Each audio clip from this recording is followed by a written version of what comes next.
Whether we're in good economic times or bad, the rules that govern the future stay the same. If we have a growing percentage of highly educated young people schooled in math, science, engineering, and liberal arts, we're going to have a strong economy. Today's down economy doesn't mean education will be less important for the future. So a down economy doesn't mean we should cut back on education.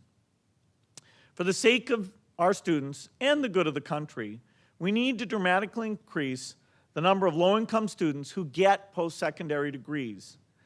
These are what let them earn a living wage. This goal will require an increase in the number of students who graduate from high school ready for college. And that in turn will demand a much greater concentration of effective teaching in our low-income schools. Our foundation has been investing in high schools for the past 8 years, and the work has shown that even the most vulnerable young people can succeed when they get the right support in school. In schools across the country, we're seeing results that smash old prejudices about what poor students can achieve. High Tech High School in San Diego, Green Dot Schools in Los Angeles, Aspire High Schools in California, KIPP schools that have spread across the country, and yes, college preparatory schools in Houston. These schools are doing work that should be talked about everywhere. And as an example, yes, schools serve a student body that is 95% African American or Hispanic. 88% of these students will be the first in their families to go to college. 80% are economically disadvantaged. Yet last spring, for the 8th year in a row, 100% of YES graduates were accepted into four-year colleges, including some of the top universities in the country. 91% of YES alumni have either graduated from or are still enrolled in a four-year college. These are not isolated examples.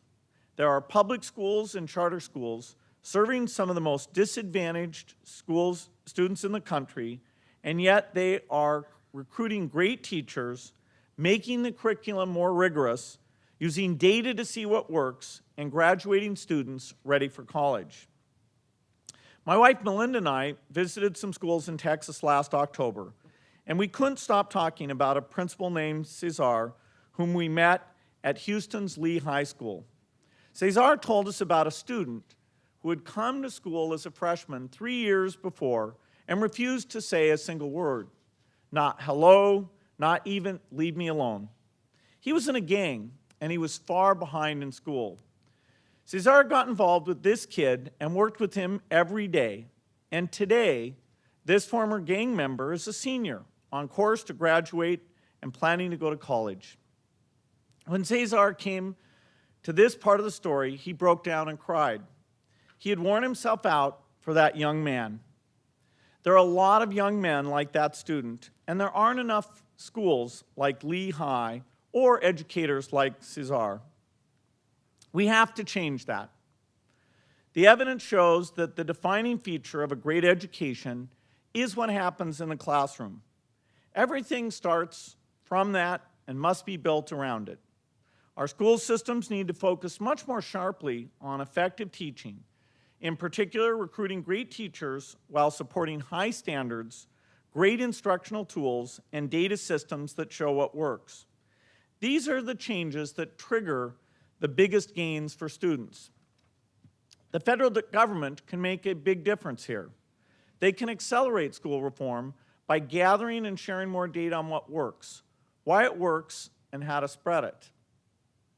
For example, in the 1950s, after the discovery of the polio vaccine, the federal government took responsibility for making it available throughout the country. Today, it's hard to imagine that the government would not help distribute a low-cost, life-saving medical intervention. Why shouldn't the government help spread practices in education that are changing lives across the country? Among other things, the federal government should provide incentives to, first, boost the recruitment and retention of effective teachers, second, align state standards with top international standards and adopt curricula that help students achieve them, Third, make post-secondary education completion a national priority, in part by creating financial incentives that reward college completion. And finally, build a data system that will help drive evidence-based reform in both high schools and colleges. President-elect Obama and a number of important voices in the House and Senate have expressed support for some of these steps. I hope their support intensifies during this crisis. If the federal government becomes a dynamic agent of school reform, it will help bring us out of the downturn better off than when we went in. In addition, the President and Congress can make education an important part of the stimulus package, above and beyond school construction. The stimulus bill is likely to include aid to state and local governments.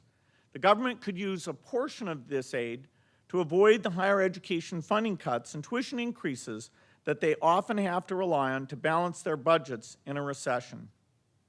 This infusion of federal money would be especially valuable for community colleges, which educate a high percentage of our low-income college students.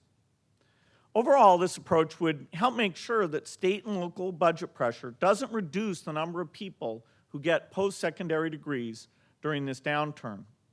I remember talking with patients and doctors while I watched the daily work of the clinic. People who showed up were welcomed by the staff. They were able to get counseling. They were able to get antiretroviral drugs. Everything seemed smooth and normal, and then it struck me how it was a complete change. A decade ago, when I visited sub-Saharan Africa, it was totally different. Mothers sat with their sick children in dirty, crowded hallways, trying to get the attention of health workers who were understaffed and overwhelmed. The workers had no medicine, and they knew the children had no future. What accounts for the difference? The number of people receiving antiretroviral treatments increased from 400,000 in 2003 to 3 million in 2007.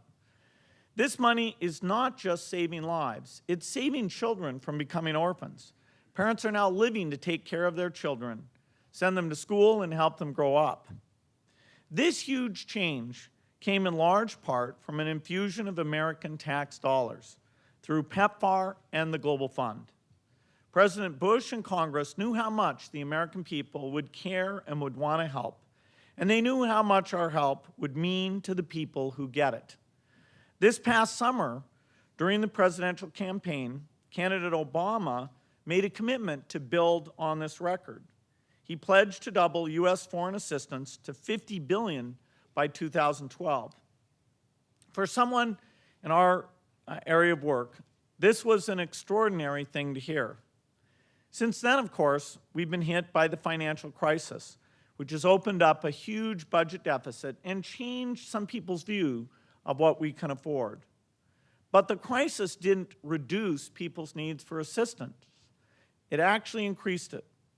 If we can support the President as he stands by his pledge to the poorest nations, even in the face of our own financial challenge, it will make a phenomenal statement about the kind of partner America plans to be in the world.